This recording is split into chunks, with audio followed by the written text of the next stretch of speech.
দেখো আমি শুটকি মাছ রান্না করছি। যেহেতু শুটকি মাছটার বালি থাকে বলে আমি গরম জলে ভালো করে ধুয়ে ভিজিয়ে রেখেছিলাম এবং কাঁটাগুলো ছাড়িয়ে আমি এটাকে পেস্ট করব। শুটকি মাছ বাটা করব, বাটা করে নিয়ে আমি আপনাদের দেখাবো। দেখো আমার মাছ ছাড়ানো কিন্তু রেডি, মাছটা কাটা ছাড়িয়ে রেখেছি।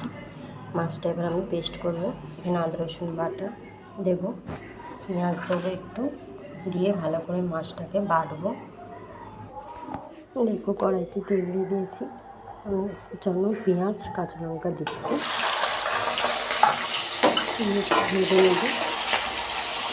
এরপরে আমি মাছটা দিয়ে দেবো, পেস্ট করা মাছটা দেখো আমি খুব সুন্দর করে পেস্ট করে নিয়েছি। মাছটা এবার দেবো কড়াইতে, দেখুন ভালো করে নাড়াবো মাছটাকে, ভাজা ভাজা যাতে হয়ে যায়। এরপরে আমি একটু নুন হলুদ এতে আরও একটু মশলা দেবো।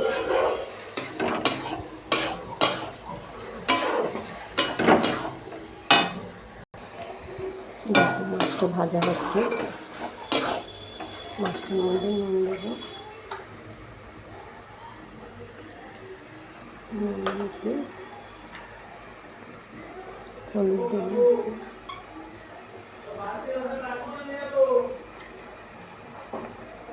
হলুদ দিলে একটু লঙ্কার গুঁড়োটা বেশি করে দেবো যাতে ঝাল হয়।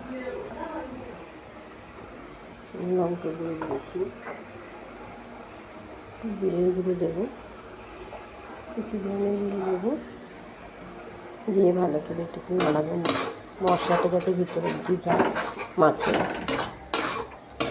ভালো করে এটাকে ভাজতে হবে।